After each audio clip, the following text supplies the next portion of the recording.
سلامونه او احترامات درنو لیدونکو او اوریدونکو.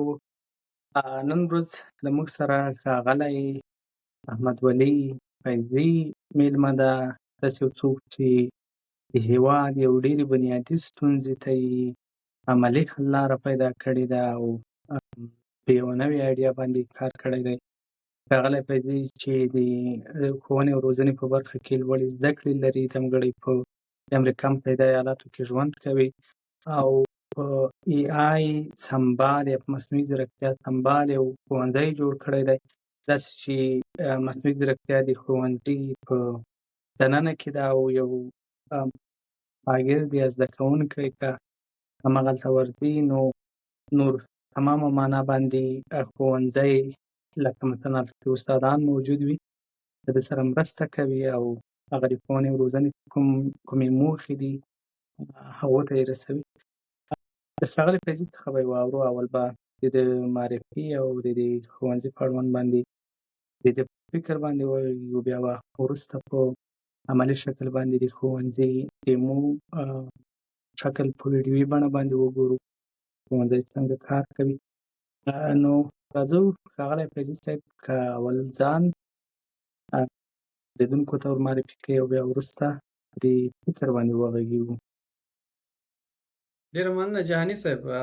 زه احمد ولي فیضي لکه تا وویل دې برخه کې کلونه کېږي د ښوونې او روزنې برخه کې کار کوم افغانستان کې، او له بده مرغه د تېرو څو کلونو راهیسې په افغانستان کې تعلیمي وضعیت د نجونو دپاره همدا ډول د هلکانو دپاره مناسب نه دی، او مشخصا هغه کټګوري د نجونو چې له شپږم ټولګي څخه لوړ دي.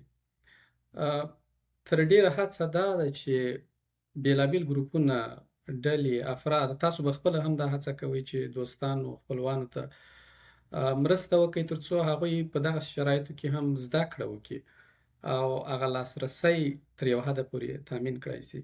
نو ما له تېرو څو کلونو راهیسې دا هڅه پیل کړې، په شخصي ډول له یو تعداد زده کوونکو سره کار کوم.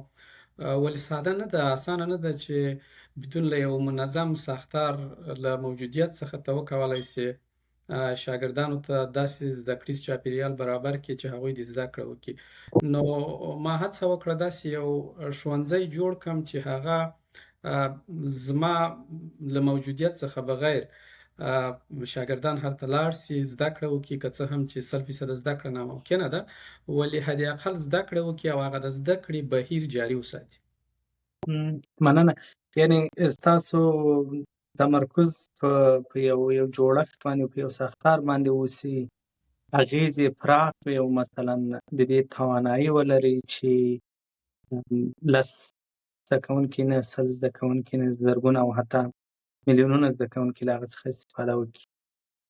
کاملا همداسې ده. دغه ستونزه فردي نه ده او دا د یو ګروپ نه ده، او دا په هغه ډول باندې نه حل کېږي څه ډول چې اوس ورسره برخورد کېږي. نه پوهېږم تاسو ته به څومره معلومات وي، د 2023 کال راهیسې د الاینس فور ایجوکیشن یو ډله د نهادونو یو ځای سوې چې اوس یې تقریبا تعداد له 100 هم اوړي. هغوی دا باور لري چې په افغانستان کې هغه تعداد زده کوونکي، خاصتا نجونې چې له زده کړو محرومې پاتې سوي، ورته لاسرسی برابر کړي. خو زه نه پوهېږم چې دا به تر کومه حده پورې ممکن وي. دوی بېلابېلې لارې چارې لټوي، څوک د زوم د لارې، څوک د واتساپ د لارې، او څوک هم د تلویزیونونو او راډیوګانو د لارې برنامې جوړې کړي، او هڅه یې دا ده چې شاګردان زده کړه وکړي. زما باور دا دی چې د زده کړې پروسه په خپل ذات کې یو مشخص جوړښت ته اړتیا لري. له همدې امله ده چې نړۍ نن ورځ ښوونځي لري. د ښوونځي یوازینی هدف یو تعمیر او معلم نه دی، دا یو ساختار دی او دا یو فلسفه ده چې څه ډول داسې یو میکانیزم موجود وي چې هلته حاضري موجوده وي، هلته ورتګ موجود وي، هلته معلم موجود وي، هلته کتاب موجود وي، او هلته د ورځې په پای کې زده کړه صورت ونیسي. دا نو یو مشخص عنصر نه دی، دا یو مجموعه د عناصرو چې سره رایوځای کېږي او بالاخره ښوونځی په وجود راوړي. نو زما لپاره هم لکه مخکې مې وویل سخته وه چې په دې ډول ادامه ورکړم چې یا د واتساپ د لارې یا د بلې لارې هڅه مې وکړه چې د ښوونځي یو مکمله بڼه ترسیم کړم او له نیکه مرغه په دې وتوانېدم تېر کال کې هغه ابتدایي مرحله چې د ټیسټ مرحله هم ترسره سول. زده کوونکي ورڅخه خوشحاله وه. سږ کال به انشاءالله په راتلونکي کې د نوي کال شروع سره سم به زده کوونکي ورته لاسرسی لري او تمه دا ده چې هر څومره زده کوونکي چې وغواړي له دې پلاتفارم څخه استفاده وکړي او زده کړه وکړي. مننه. زه ډېره پر دې سټوري کې لکه مثلا تاسې یو هغه اپ فریم اپروچ چې ورته وایي دغسې یو میکانیزم باندې فکر کړی چې ستونزې لپاره یو بنیادي حل لاره ولټول سي او دا خبره ده چې تاسې په دې فلسفه ځان په دې باندې قانع کړی چې یو متفاوت څه مو ایجاد کړي دي. که چېرته تاسې یو زده کوونکي ته یو محصل ته یا یو مور و پلار ته په ډېر ساده شکل باندې داسې هغه د ملایانو په اصطلاح باندې جامع و معنی تعریف یې شوی وي دغه خپل په مصنوعي روغتیا سمبال ښوونځی ور وپېژنئ چې دا څنګه ده او څنګه کار کوي او یا مثلا کومې برخې لري. دا ښوونځی له هغه ښوونځیو ډېر متفاوت نه دی چې موږ او تاسې یې لرو. یوازینی فرق یې پکې دا دی چې د ښوونکي په ځای AI پکې کار کوي او هغه څه چې تاسې له ښوونکي تمه لرئ هغه به درته AI کوي. دا یو مکمل ښوونځی دی. مکمل ښوونځی دا چې د افغانستان په نصاب باندې جوړ شوی. دا کوم له بل ځایه مواد نه اخلي یا هغه د چات جی پی ټي یا د نورو چات باټونو عمومي معلومات نه دي. دا هغه نصاب چې موږ او تاسې یې کاروو هماغه نصاب استفاده کوي. درسونه په منظم ډول ترتیب سوي. تعلیمي کال په 8 میاشتو کې ترسیم سوی دی او هره میاشت 4 اونۍ لري او هره اونۍ مشخص درسونه لري او هر درس داسې تنظیم سوی دی چې اهداف لري. د درس متن دی او د درس په پای کې ارزیابي ده. د هر درس په وروستۍ کې تاسې یو امتحان لري. هغه امتحان مشخص سوالونه لري. شاګردان ځي سوالونو ته د کم متن مطابق چې لوستی جوابونه ورکوي. دې سوالونو کې 4 جوابه او صحیح او غلط جوابونه هم شته. دا به داسې کار کوي چې کله ته صحیح جواب په نښه کې هم به درته تشریح درکوي چې تا جواب صحیح دی، په دې خاطر صحیح دی، دلیل به یې درته وایي. که غلط جواب ته په نښه کوي هم به درته وایي چې دا جواب غلط دی، صحیح ډول یې دغه. کله چې ته یو درس تکمیل کې د درس په پای کې ازموینه ورکې او دا سبمیټ کې تا ته به نتیجه راځي او درته به وایي چې هغه د ABCD چې افغانستان کې هم همدغه ډول باندې اوس ګریډینګ کېږي، تا ته به وایي چې ته په A کې یې، B کې یې، C کې او یا هم D کې. او له دې وروسته به نو ته ځې بیا به کورنۍ دنده ترسره کوې. د هر درس دپاره کورنۍ دنده ده. خپله کورنۍ دنده به راخلاصوې. هغه به تا ته دنده په ډېره ساده ډول تشریح سوې وي. ستا څخه به یو یا 2 پوښتنې سوي او ترڅنګ به یو فعالیت هم موجود وي. دا ټول به تکمیلوې. خپله دنده به سپارې. عملاً به تا ته فیډبک درکول کېږي. ستا دنده ښه وه، ستا دنده نه وه ښه. که نه وه ښه، ته څه کولی سې چې کورنۍ دنده دې له دې هم بهتره سي. کله چې دا برخه هم تکمیل سي نو ستا کورنۍ دنده کې د نمرې ښه نه وې او یا هم د کویز کې ښې نمرې وانخیستې، اوس د خپلې دې نتیجې مطابق ته ځې هغه د AI همکار ښوونکي ته ځې، هماغه خپله پوښتنه ورڅخه کوي او هغه تا ته جواب درکوي. دلته AI د چات جی پي ټي یا نورو چات باټونو په ډول کار نه کوي. دا AI کریکولم لاک دی، یعنې دا هماغه نصاب څخه یوازې تا ته جواب درکوي. ته نسې کولی دا AI د ساتیري دپاره استفاده کړې، د عادي پوښتنو دپاره استفاده کړې او د دې AI څخه هغه ډول استفاده وکړې چې ته د یو چات باټ څخه کوې. دا لکه ما مخکې هم ویلي وو چې هغه سوکراتیک اپروچ باندې ټرین سوی دی. دا همدا نصاب تر ټولو ښه پېژني. تا ته به په اوله کې جامع جواب درکوي. که ته دویمه هم بیا بې ځایه پوښتنه کوي بیا به هم یو اندازه، خو که دریم ځلي بیا هماغسې پوښتنه کوي نو تا ته به وایي چې راځه بېرته خپل درس ته لاړ شو او هغه موضوع تعقیب کړو. کله مو چې درس تکمیل کړ بیا کولی شو چې نورو موضوعاتو باندې بحث وکړو. نو دا هغه ریسپانسبل طریقه د استفادې د AI ده چې تر ډېره به شاګردان دې ته متوجه کړي چې زده کړه وکړي. کله چې دا پړاو هم تکمیل سي نو هغه د زده کړې د نتیجو برخه ده چې هلته شاګردان کولی سي ولاړ سي خپل هفتهوار هغه پیشرفت وګوري چې کوم مضامین یې لوستي دي، څومره نمرې پکې اخیستي، او که په کوم مضمون کې غواړي نمرې ښې کړي نو 2 یا 3 ځله نور هم کولی سي چې بیا امتحان په هماغه موضوع کې ورکړي تر څو خپلې نمرې ښې کړي. زه فکر کوم دا هغه جامع شکل دی او په دې ټولو برخو کې ای آی هغه رول لوبوي چې دغه فرصت مساعدوي چې پخوا دغه ډول سیستمونه ډېر مهیا نه وه او اوس په اسانۍ سره د ای آی په مرسته موږ کولی سو د شاګردانو د سویې د شاګردانو د غوښتنې او د هغوی د ضرورتونو مطابق درسي ماحول جوړ کړو. څومره ښه ما زړه اوس کاشکې زه اوس هغه د مکتب زده کوونکی وای او دغه ای آی باندې سمبال ښوونځی زما په واک کې وای. هغه وخت موږ ډېره ستونزه لرله او زه فکر کومه نن ورځ هم په میلیونونو افغان زده کوونکي او زده کوونکي دي چې له دې څخه محروم دي. د تا له دغه تشریح نه زه داسې پوه شوم چې ډېر د تم جدي ده او ای آی دې همدغسې جدي محدودیتونه دې ورته وضع کړي دي چې شاګردانو سره مثلا اضافي کیسې نه کوي لکه غوسهناک ښوونکی فقط همغه درس ته یې متوجه کوي. د تفریح په اړه باندې ونه ویل تا وایي څلور اونۍ میاشت 4 اونۍ ده او بیا 8 میاشتې درس ده. هره ورځ تفریح هم شته پکې که نه شته شاګردانو ته تفریح ورکوي په دغه منځ کې که نه څومره فلیکسیبل ده.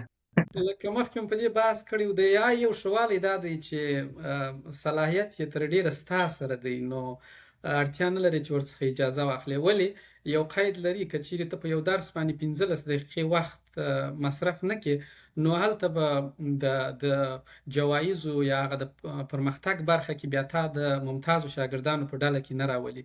نو که ته حد اقل 15 دقیقې د یو درس د یو متن په لوستلو تېرې ته بیا په ممتازو شاګردانو کې راځې.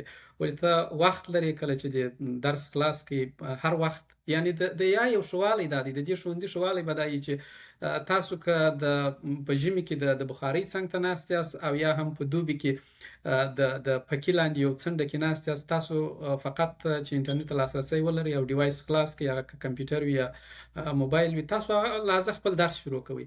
که چیرې دا درس درته خسته کړو نو بس همدلته یې بندوئ بیا نیم ساعت وروسته مو چې تبه ورته برابره سو بیا به بل درس جوړوئ. نو دلته پکې کافي اندازه د تفریح فرصت شته او د ای آی ښه والی همدا دی چې دا د زده کوونکو د اړتیاو او ضرورتونو مطابق تنظیمیږي. یو بله پوښتنه مې لرله تاسې ویل ډیټ مو جوړ کړی دی چې په کمه انټرنیټ باندې کار کوي. په افغانستان کې متاسفانه د انټرنیټ سرعت په ټولو سیمو کې په یوه اندازه نه ده. ځینو ولسوالیو کې انټرنیټ سرعت ډېر کم ده او یا مثلا خلک ډېر انټرنیټ نه لري. تاسو څنګه درته ډیزاین کړی دی چې کم اندازه مطلب له زده کوونکو ولري او په کم انټرنیټ باندې کار وکړي؟ هغه ډیزاین کې دا طریقه کارول سوې چې تر ډېره پورې هغه په ساده لحاظ باندې ته آفلاین فرست وایي چې حتمي نه ده چې ته همیشه انټرنیټ ولرې. که تاسو انټرنیټ سره وصل سئ او همغه درس هم کوم درس چې وایاست چې هغه لوډ سي نو وروسته تاسو دا تکرار بیا په دوامداره ډول بدون له انټرنیټ څخه کولی سئ. تاسو بیا هلته ټیسټ ورکولی سئ، تاسو بیا هغه درس کتلی سئ، تاسو بیا هغه کورنۍ دنده ترسره کولی سئ او سپارلی سئ. دا نو هغه برخه ده چې ستاسو څخه دوامداره انټرنیټ ته لاسرسي ته اړتیا نه لري. که تاسو په ورځ کې محدود وخت انټرنیټ ولرئ نو بیا تاسو کولی سئ چې ورڅخه استفاده وکړئ.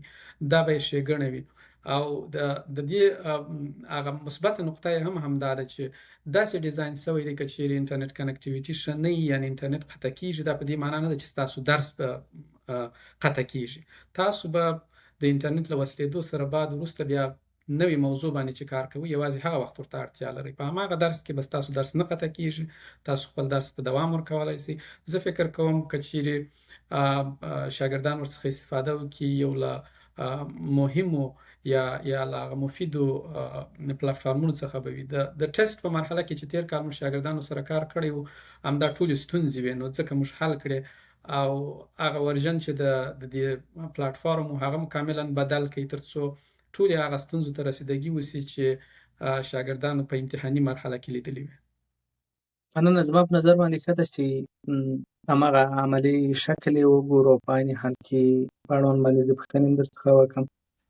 یو دوه عمومي پوښتنې چې کېدلی شي تاسې په دې جریان کې ځواب ورکړئ. یو به دا وي چې تاسو خپله اراده دې لپاره څه ده او بل دا ده چې د چا لپاره ده کومه کچه ده یعنې مثلا تنها دې زده کوونکو چې له زده کړې څخه محرومې شوي دي یا محروم شوي دي هغه کسان چې مثلا د یو محیط په حیث باندې استفاده ورڅخه وکړي او یا مثلا او په دې اړوند باندې هم کېدای شي تاسې معلومات ورکړئ چې تاسې د اپلیکیشن هغه هم لرئ په موبایل کې هم استفاده کېدلی شي د یو اپلیکیشن په حیث باندې او که فقط ویبسایټ باید راخلاص که خیر یعنې دغو دوو پوښتنو ته به وروسته تاسې ځواب ورکړئ. اول که مثلا زده کوونکو ته داسې معرفي کړئ چې مثلا چېرته به داسې د تاسې ښوونځی پیدا کړي تر اوسه پورې خو انلاین شوی نه دی د ټولو لپاره د لاسرسي وړ نه ده او په ګوګل کې به هم ډومینې په څه نوم ده څنګه به پیدا کوي او بیا به څنګه ورننوځي څنګه به اکاونټ جوړوي. زه به مې خپله کمره بنده کړم تر څو ستاسو سکرین واضح وي او تاسې هغه ډیمو قدم په قدم باندې ورته کړي. هو که ته زما سکرین وینې نو زه به یې پیل کړم درته. بلې او ستاسو سکرین معلومیږي. او ستا د پوښتنو مطابق دا به د هر چا دپاره وي خو هغوی چې ورته ډېر ضرورت لري د اوس وخت دپاره هغه تعداد ښځینه یا نجونې دي چې له اووم ټولګي لوړې دي او دا جوړ هم له اووم تر 12 ټولګي دپاره دی. ولې هر څوک له دې څخه استفاده کولی شي هلکان هم ورڅخه استفاده وکړي. دا فرصت دی نو فرصت باید محدود نه وي. هر څوک که چیرې فکر کوي چې له دې څخه زده کړه کولی شي دا فرصت به ورته په اختیار کې وي. دا به ویب اپ وي وروسته به بیا شیر کېږي په همدغه نوم باندې چې AI پاور سکول باندې به وي او هر څوک به یې په اسانۍ پیدا کولی شي. په کمپیوټر او موبایل دواړو کې به کار کوي. د دې ښه والی دا دی چې ما مخکې وویله چې د افغانستان ستونزې خورا زیاتې دي نو دا په دواړو ژبو باندې کار کوي چې هم په دري ژبه او هم په پښتو ژبه او تر څنګ انګلیسي ژبه باندې هم هماغه نصاب کار کوي. انګلیسي افغانستان دپاره نه ده ولې که څوک وغواړي خو هغه د استفاده ورڅخه کولی شي. دا فقط د دې دپاره چې کوم څوک چې وغواړي دا ټیسټ کړي نو انګلیسي هم پکې شته. که یې له پښتو څخه راپیل کړو زه به یې داسې قدم په قدم ساده مخکې درته لاړ شم بیا که په جریان کې پوښتنه وه زه خدمت کې یم. تاسو وینئ ډېر ساده انټرفیس لري نو درسي نصاب دی کورنۍ دنده ده ځیرک ښوونکی دی پرمختګ دی او د اپ د کارولو لارښود دی چې څه ډول به یې کاروو. که یې له همدغه اخر لارښود څخه راپیل کړو نو په لارښود کې ډېر ساده ویل شوي دي چې وبخښئ دغه اول مثلا یو څوک یوزر اکاونټ جوړوي پکښې او که دغسې ډېره په اسانه باندې هر چا د لاسرسي وړ دا هغه برخه ده چې زه یې ګورم زده کوونکی که یې ګوري نو هغه به یوزر اکاونټ جوړي. یوزر اکاونټ به هم ډېر ساده وي پیچلې پروسه به نه وي خپل ابتدایي معلومات به ورکوي او ښه به دا چې د کورنۍ د یو غړي معلومات هم ورکړي ځکه چې دا به بیا په آینده کې پر دې باندې هم کار کېږي چې د دې نتیجه هم د کال په پای کې که څوک دا ښوونځی لوړي څه ډول یو سند ترلاسه کړي چې په دې باندې کار کوو ورته نو هغه به خپل یوزر اکاونټ جوړوي او هغه یوزر اکاونټ ګټه به دا وي چې بیا به دی هغه خپل یوازې درس ته لاسرسی لري نو مهمه نه ده چې ټول مکمل ښوونځي ته لاړ شي. ما مخکې وویل چې دا ښوونځی دی او کله چې AI اړوند ښوونځی سو نو هر شخص ځان ته یو ښوونکی لري او همدا AI ښوونکی دی نو دی به یوازې هغه خپل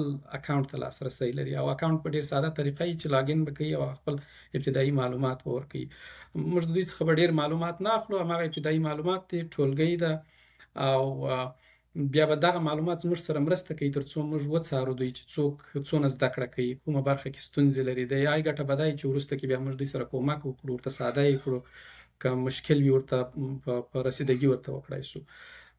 ډیزاین یې دغه ډول شوی دی چې ډېر ساده دی درسي نصاب دی ښوونکی دی کورنۍ دنده د پرمختګ دی هغه ډیزاین یې ډېر ساده دی. په دې لارښود کې ټول هر څه واضح شوي دي ولې که له سره یې راپیل کړو نو که یو څوک غواړي چې زده کړه شروع کړي نصاب ته به راځي په نصاب کې به د بېلګې په ډول باندې ټولګۍ انتخابوي په ټولګي کې به بیا خپل مضمون ټاکي. کله چې مضمون خلاص کړي نو اول درس د حجرې تیوري ده چې دا د اووم صنف بیولوژي ده. دلته هغه خلاصه یا لنډیز د درس راخیستل شوی له دې څخه وروسته دلته ټولنیزې موخې د دې درس لپاره واضح شوي دي او دلته د درس متن دی. درس همداسې جوړ وبخښئ د درس متن یعنې هغه د ټول کتاب متن راغلی دی او کوم په AI باندې دلته مثلا بیا لیکل سوی دی؟ دا مکمل د کتاب متن کاپی پیسټ سوی نه دی. AI له هماغه راخیستی او شاید چې پکې ځینې شیونه اضافه کړي او یا هم لیکلي وي، ولې اساس AI ته دا ورکړل سوی دی چې اهداف دغه دي، متن دغه دی، معلومات یې دغه دي، له دې باید اضافه او زیاتوالی پکې رانسي. نو که په کلمو کې یا د ژبې په هغه کې په وډنه کې فرق راغلی وي، له هغه وروسته به متن هماغه وي چې په اووم ټولګي کې تدریس کېږي.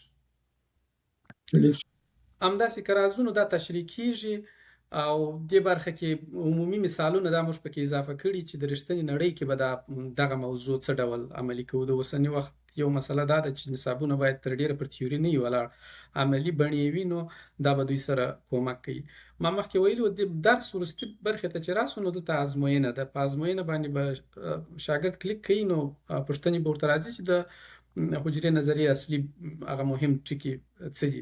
نو دلته به موږ فقط همداسې په امتحاني ډول مخکې ځو، اوس دا ماته وایي چې غلط دی او هغه تشریح هم ورکوي چې ولې غلط دی. په همدې ډول باندې به مخته ځو چې فقط یو ټیسټ کوو، موږ وګورو چې په آخر کې به څه ډول نتیجه راته راوباسي. دا ټول دغه برخه زما ډېره خوښه سوه. دغه معمولا موږ په درسي نظام کې یوه ستونزه دا ده د فیډبک نشته او مثلا تمرینونو باندې یعنې هېڅ تمرکز نه کېږي، فکر نه کېږي. ځکه هېڅ چاته هم مهم نه دی، نه یې بېرته استاد ګوري، نه یې بېرته مثلا شاګرد په هغه ځای ځواب باندې پوهېږي. نو په دې کې یو ښه والی دا ده چې درس سره جوخت هغه تمرین هم ده او تمرین کې بیا تاسې حل کوئ. دستي مثلا تاسې ځواب راځي صحیح مو ځوابونه مو صحیح وو، که صحیح نه وو ولې نه وو صحیح؟ بالکل همداسې ده. او ښه والی له دې دا هم دی چې دغه هره ازموینه په یوه ورځ کې 3 ځلې ترسره کولی سي، یعنې که یو ځل یې ښه نتیجه نه وي بیا یې کولی سي. دلته که وګورئ د دې نتیجه نو هغه ده چې وایي اصلاح ته اړتیا لري، 20% د دې سوالونو درستي وه. دلته یې لیکلي چې غوره کار دی تاسو کولی سئ دا ازموینه بیا ورکړئ تر څو خپلو نمرو کې ښه والی راولئ. نو دا په همدې ډول بیا هم تکرارولی سي، لاړ سي متن بیا ولولي او بیا امتحان ورکړئ. کله چې دا برخه تکمیل سوه، کورنۍ دندې ته راځي. کورنۍ دنده هم ډېره ښه تنظیم سوې ده. نو نوې کورنۍ دنده به ځان ته جوړوي. دا به که چیرې کوم محصل اکاونټ ولري، هغه نو بیا د ټولګۍ غوره کولو ته اړتیا نه لري. ټولګۍ به یې له مخکې دلته وي، فقط په مضمون انتخابوي چې موږ بیولوژي ولوسته، په کومه اونۍ کې وه، مثلا موږ لومړۍ اونۍ لوستله، درس هم هماغه د حجرې تیوري وه. دا هم چې انتخاب کوي، اوس به دلته AI دغه کورنۍ دنده جوړوي. دا کورنۍ دنده به هم د هماغه درس مطابق جوړوي. که دلته وګورو ډېر ساده یې جوړوي. نو اول به ورته راهنمایي کوي، وروسته به پوښتنه موجوده وي او یو فعالیت هم شته. فعالیت مهم نه دی، که وکړي ښه به وي، خو که چیرې امکانات نه وه بیا نو اړتیا نشته. دلته به د خپل فعالیت په اړوند باندې بیا AI ته راپور ورکولی سي، مثلا ما دا فعالیت هغه به هم دلته ولیکي، و په همدې کورنۍ دنده کې به یې ولیکي، نو AI به ورته جواب ورکوي. تاسو فرض کړئ چې زه نو یو له هغو شاګردانو څخه یم چې فقط ورځ تېروم او فکر کوم دا AI دی، داسې یو څه مې ورته ولیکل او دنده سپارم.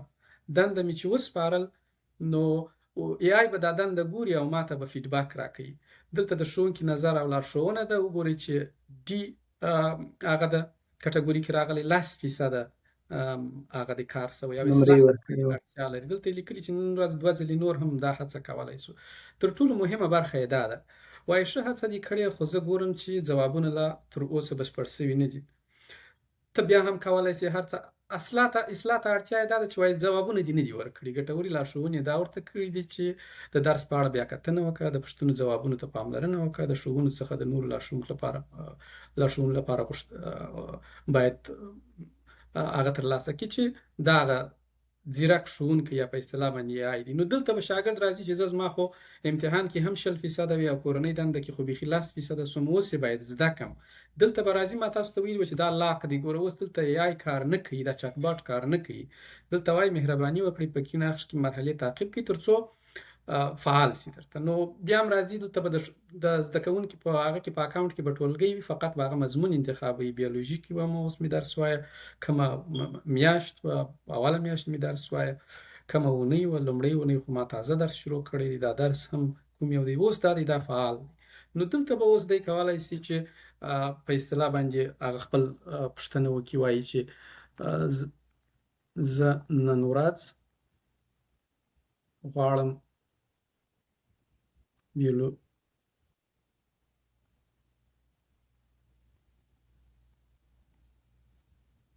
بیولوژي زده کړم. نو کله چې دلته پوښتنه کوي بیولوژي زده کړم، دی به یې ورته راهنمایي کوي. اول به ورته عمومي معلومات ورکوي چې دا بیولوژي څه ده او له کوم ځایه شروع کوي، لکه ما مخکې وویل.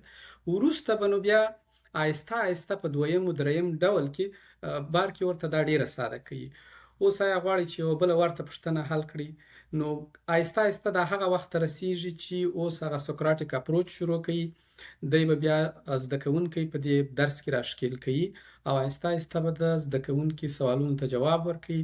او زده کوونکی چې کله دا مرحله تکمیل کړي، دې دپاره مهمه نه ده چې څونه وخت تېروي. دلته به تر هغه وخته پورې چې دی فکر کوي اړتیا لري سوالونه یې جواب کېږي، هغه به زده کوي تر څو هغه خپل د امتحان نمرې زیاتې کړي او همدا ډول کورنۍ دنده په ښه ډول ترسره کړي. اوس چې کله دا برخه تکمیله سي، نو بیا به وګوري چې زه لاړ شم، زه وګورم زما هغه چیرې دی. نو دلته راځي چې دا هغه د پرمختګ برخه ده. دا د یوې اونۍ هغه د ټولو مضامینو پرمختګ به ورته کوي. دا یوه برخه د کورنۍ دندې اړوند ده او دا بله برخه هم د درس د ازموینې اړوند ده او دا لومړنۍ هم د ورځني مهارت دی. ورځنی مهارت داسې جوړ شوی دی چې یو شاګرد په یو ورځ کې باید ولاړ سي درس ووایي، له درس وروسته امتحان ورکړي، له هغه وروسته ولاړ سي کورنۍ دنده واخلي. نو بیا به دلته دی ایوارډز اخلي او نمرې به اخلي او دا بیا به دی په کومه کټګوري کې راځي. دا به له ده سره په دې کې مرسته کوي تر څو دی خپله لاسته راوړنه هم وګوري. دلته به یې په پای کې هغه خپل ریکارډ هم ویني چې کوم درسونه مې سبمیټ کړي، کوم پاته دي. دا په ټوله کې د دې ښوونځي هغه لنډه کتنه ده.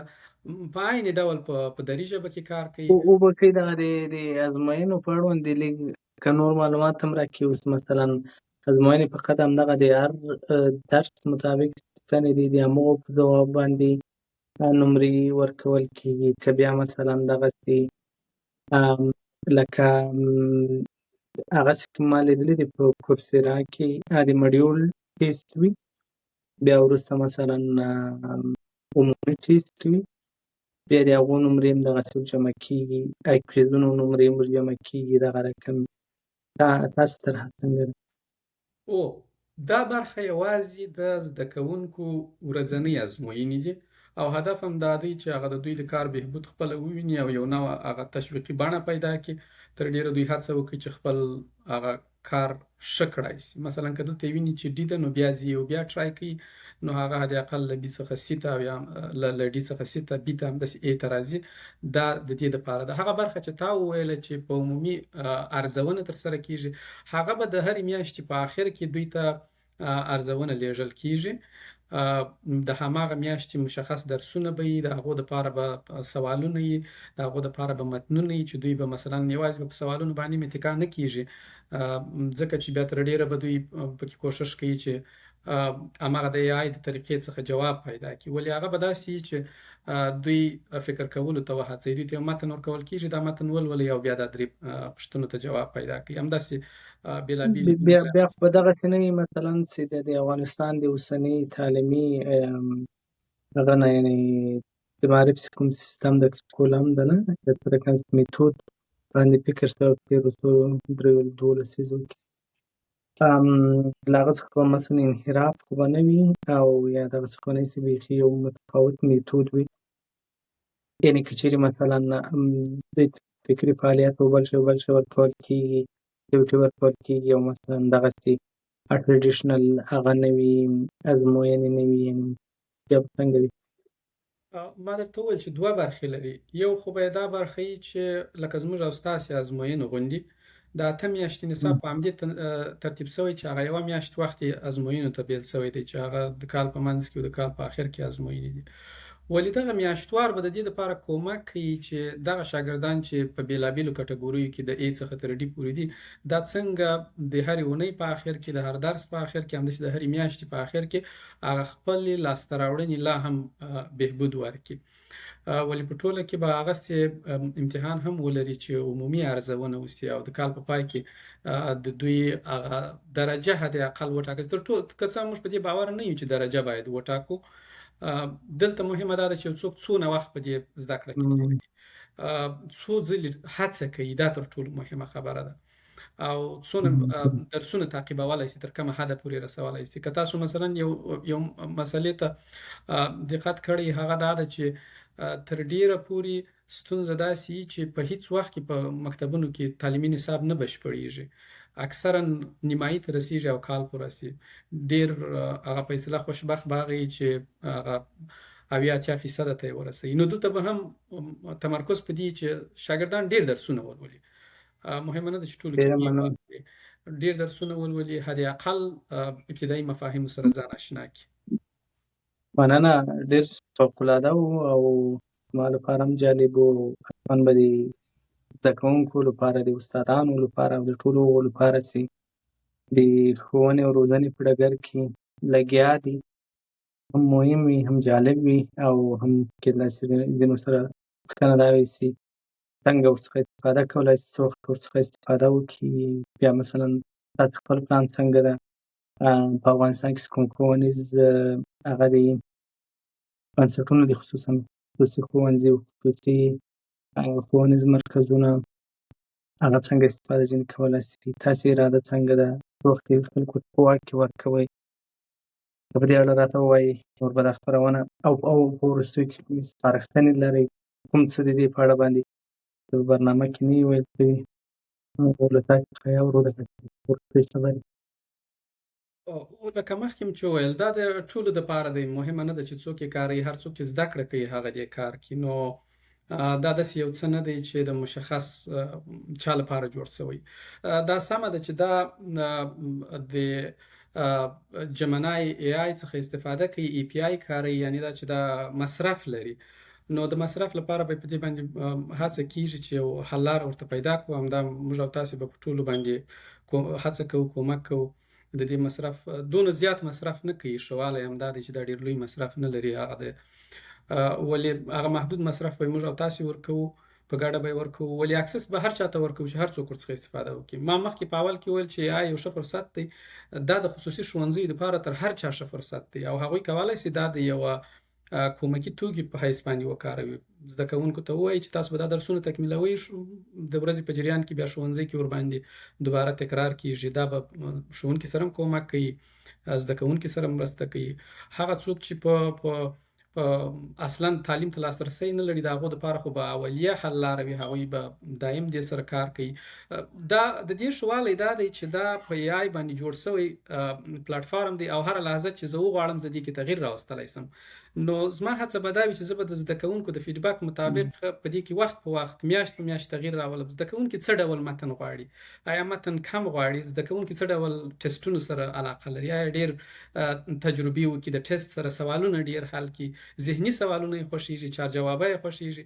دا هغه څه دي چې موږ دې کې همیشه کولی سو او دا وړتیا مشترکه وي. نو لکه ما مخکې زما باور دا دی چې د مصنوعي ځیرکتیا یوه ګټه همدا ده، که تاسو غواړئ چې ورڅخه استفاده وکړئ، همدا اوس ورسره عملا ورسره لاس په کار سئ. دا ډېره مفیده تکنالوژي ده، دنیا ورڅخه ښه استفاده کوي. راځئ موږ یې هم ورڅخه وکړو. ډېره مننه. کور دې ودان، فوق‌العاده ایډیا وه، او داسې نه وه چې مثلا فقط ایډیا وه، یو عملي حل لاره ده.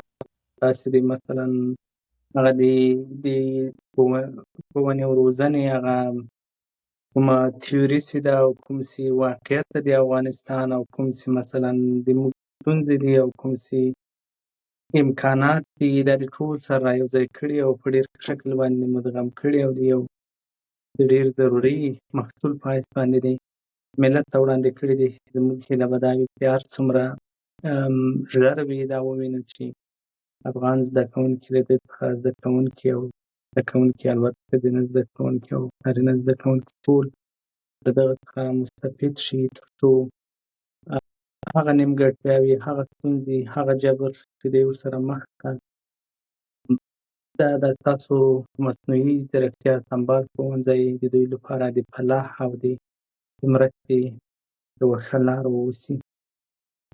په دې اړوند باندې که اړتیا شوه بیا به هم غږېږو. اوس مو کور ودان چې وخت مو ورکړ او دا ښوونځی موږ ته رامعرفي کړو او د ښوونځي په اړوند باندې وغږېږو. ډېره مننه. خیر اوسې. ډېر چارې. خدای په امان.